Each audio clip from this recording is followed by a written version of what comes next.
Oke, assalamualaikum warahmatullahi wabarakatuh. Perkenalkan, nama saya Gedeng Gunawan dari program studi Psikologi Islam Fakultas Dakwah Universitas Negeri Islam Salatiga.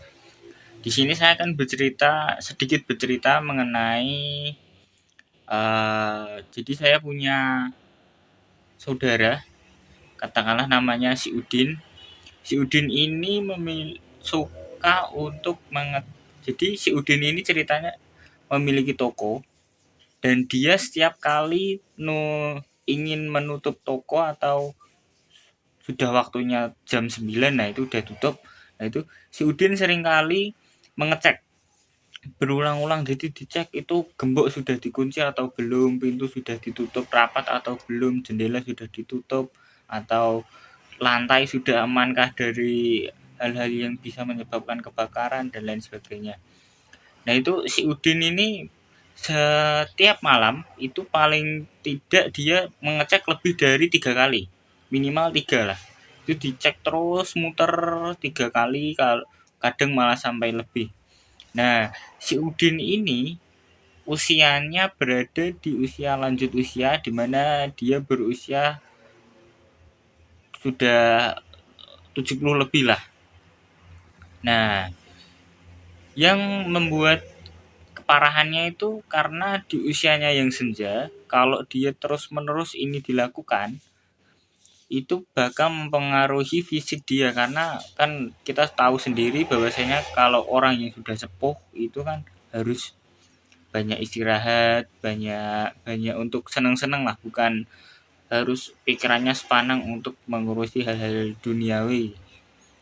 Nah, di sini saya memiliki tugas, yaitu bila mana saya menjadi seorang konselor atau seorang terapis, apa yang harus saya lakukan. Kalau dari kasus si Udin, maka kita dapat mengambil kesimpulan sementara, diagnosis sementara, yaitu si Udin mengalami obsesif kompulsif. Nah, obsesif kompulsif ini kalau menurut Sigmund Freud sendiri terjadi karena otak itu terkena stimulus yang membuat kecemasan berlebihan. Jadi kecemasan ini disebabkan karena kita yang takut akan hal-hal buruk. Jadi terlalu apa ya? Terlalu percabangan dalam berpikir, begitulah. Nah, Sigmund Freud sendiri itu membagi menjadi 4. Jadi ada 4 uh, obsesi kompulsif, dia membagi menjadi 4 bagan atau 4 obsesi yang berbeda-beda. Yang pertama ada kontaminasi. Kontaminasi ini lebih ke dimana pasien itu ketika mereka melihat atau menerima sebuah objek atau barang yang terkontaminasi barang-barang yang tidak, hal-hal yang tidak dia sukai, seperti kayak kotor, debu, lumpur, yang jijik-jijik itu, maka pasien akan seringkali mencoba membersihkan atau malah tidak jadi untuk memakai barang atau benda tersebut. Itu yang kontaminasi. Yang kedua itu ada keraguan pantologi. Keraguan pantologi ini lebih seperti si Udin, jadi mereka ragu bahwasanya apa yang sudah mereka kerjakan ini benar-benar terselesaikan atau benar-benar sudah aman atau belum. Jadi mereka suka mengecek pekerjaan mereka lebih dari 1 kali. Terus ada juga yang ketiga itu uh, pemikiran yang mengganggu. Jadi mereka memiliki pemikiran yang terus berulang-ulang pada tiap-tiap waktu krusial tertentu. Lalu yang terakhir ada yang namanya simetri, obsesif kepada hal-hal yang bentuknya simetris. Salah satu contohnya ketika orang mencukur rambut, itu mereka harus meminta bahwasannya tiap sisi itu harus memiliki panjang yang sama, pendek yang sama. Nah ini kan terlalu jelimet, akhirnya bisa disebut sebagai keabnormalitas bila ini terus dia minta atau dia ulang-ulang untuk setiap kegiatan keseharian hariannya.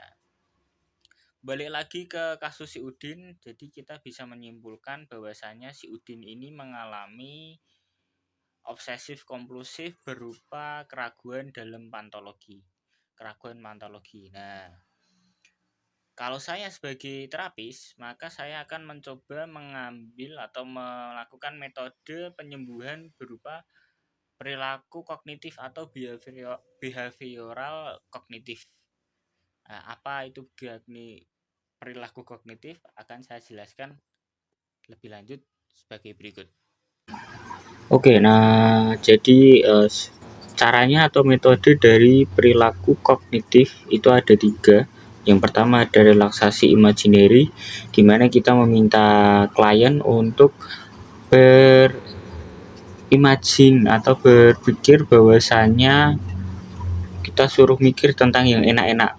Jadi sebelum kita masuk ke metode kedua, kita harus membuat klien ini merasa nyaman dulu dengan apa yang akan kita lakukan sebelum melakukan metode yang kedua. Nah, metode kedua ini lebih kepada perubahan pikiran atau restrukturisasi kognitif. Di sini kita akan mencoba membedah atau membuat si klien berpikir bahwa apa yang dia lakukan selama ini tuh sebenarnya salah. Jadi memberikan opini yang bertentangan dengan apa yang diyakini pasien itu harus kita tanamkan kepada pasien saat melakukan konseling atau saat melakukan terapis. Nah, yang terakhir ada exposure. Kalau exposure ini lebih ke dimana kita meminta pasien untuk menyelesaikan kasus yang bertentangan dengan masalah yang dialami pasien. Jadi semisal kasus si Udin ini dia selalu ingin aman, jadi semuanya harus benar-benar tuh kunci rapat. Nah, kita minta si Udin ini menyelesaikan kasus cukup sekali saja, dan apa yang harus si Udin lakukan untuk mengatasi agar tidak perlu pengecekan berulang-ulang yang sering dilakukan oleh si Udin. Oke teman-teman, terima kasih sudah melihat sampai akhir kasus dari si Udin ini dan bagaimana saya menyelesaikannya menggunakan metode perilaku kognitif. Sekian dari penjelasan saya. Bila mana masih ada kesalahan, mohon maaf. Dan jika kalian ingin mencoba juga, silahkan berkomentar di komentar bawah ini. Monggo silahkan. Oke, sampai jumpa di video-video selanjutnya. Wassalamualaikum warahmatullahi wabarakatuh.